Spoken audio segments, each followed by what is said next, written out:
And now, broadcasting from Titletown, USA, here's Joe Simon. Well, here we are again. Today we're talking all about something that people think they understand. Some don't know about it. Some advisors have given up on it, and it's called long-term care costs. Costs continue to rise. America continues to get older. The long-term care insurance industry failed at it in the 80s and 90s, took a breath. Many of the states came back together with the industry and said, we've got to get our hands around this because our state residents throughout the country are getting older. It's getting expensive to take care of these people. We can't have Medicaid because Medicare doesn't touch it. Medicaid can't take this when people are filing for bankruptcy. We can't we can't withstand this. We've got to come up with solutions. So in the early 2000s and into the mid 2000s, the pencil was put to paper.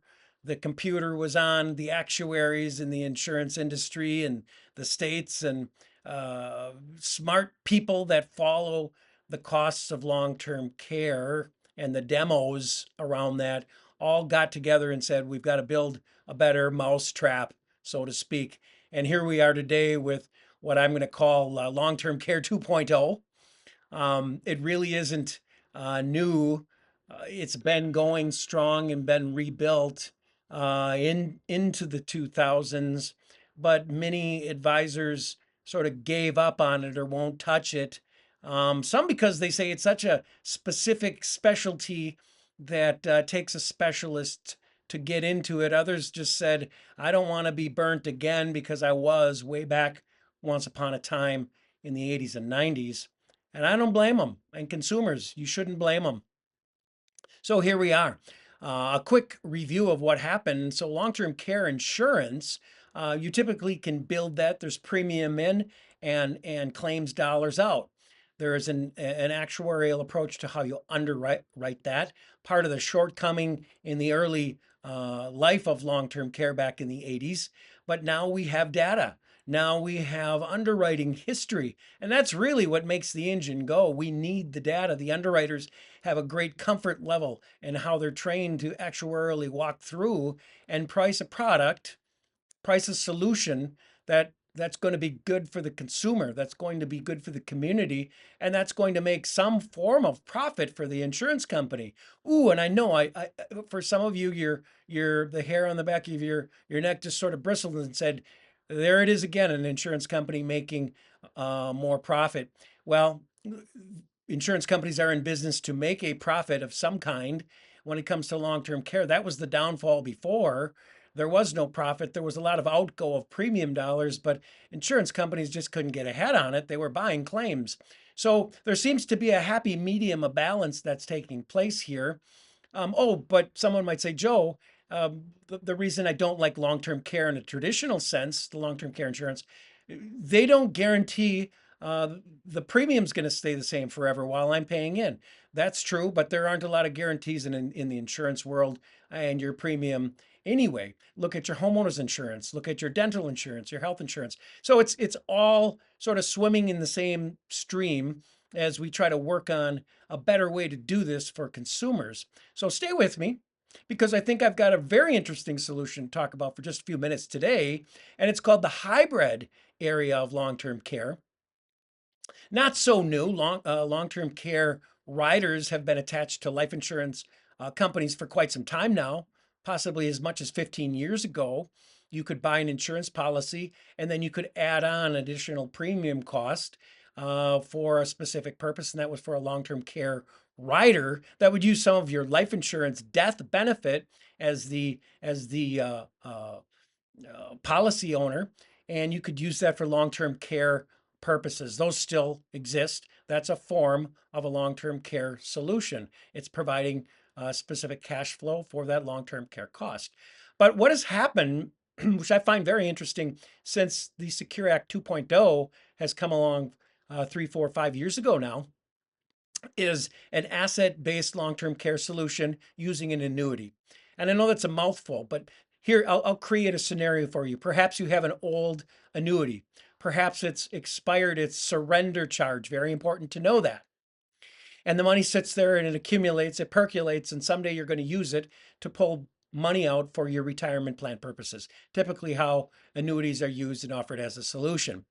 One thing we have to understand, though, is in this non qualified annuity, as we pull that money out for retirement plan purposes, there is a tax tag attached to that. We can't escape that in that particular case.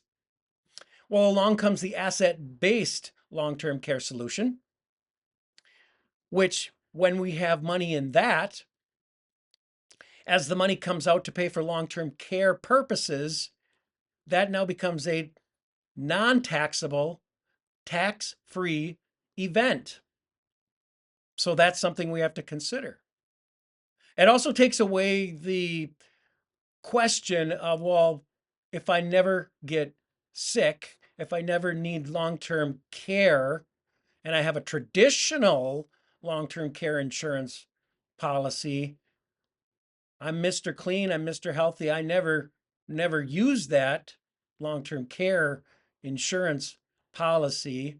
What happens to all of the premium I paid? Well, think of it like term life insurance. If you don't die, the term life insurance doesn't pay, and all that premium you put in stays with the insurance company. That's pretty much how it works with a traditional long-term care solution. Traditional long-term care solution. If you don't use the benefit, the premiums you paid in stays with the insurance company. However, if you do need the benefit, then the insurance company starts to pay those eligible claims. That's how the long-term care in the traditional sense works. In the asset-based long-term care world, it's sort of the best of both worlds. If you never file a claim for long-term care, you still have that extra door to go into to use the money for your retirement plan purposes. Very interesting. And what's more, in these plan designs we're seeing is there's investment choices from fixed type of choices to mirrored index like the S&P 500 type of solutions as well. So we can kind of get our money into a lane where it can do some growing for us too. Now, footnote here, this should not be looked at as an investment. It's not the primary purpose, but it's the additional, the secondary purpose of it is to have some of those choices with those dollars. And as always, I like to say every case is different.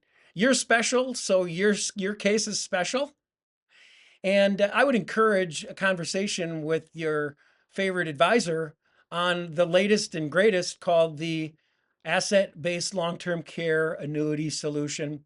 It's something that just has to be looked at, discussed, and considered as you want choices. More choices are better, right, in your life. You've been listening to the Joe Simon Podcast. Big ideas with powerful stories and real-time solutions.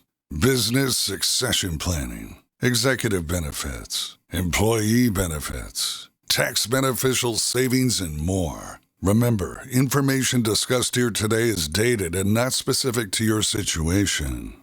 Always seek personal counsel from qualified advisors.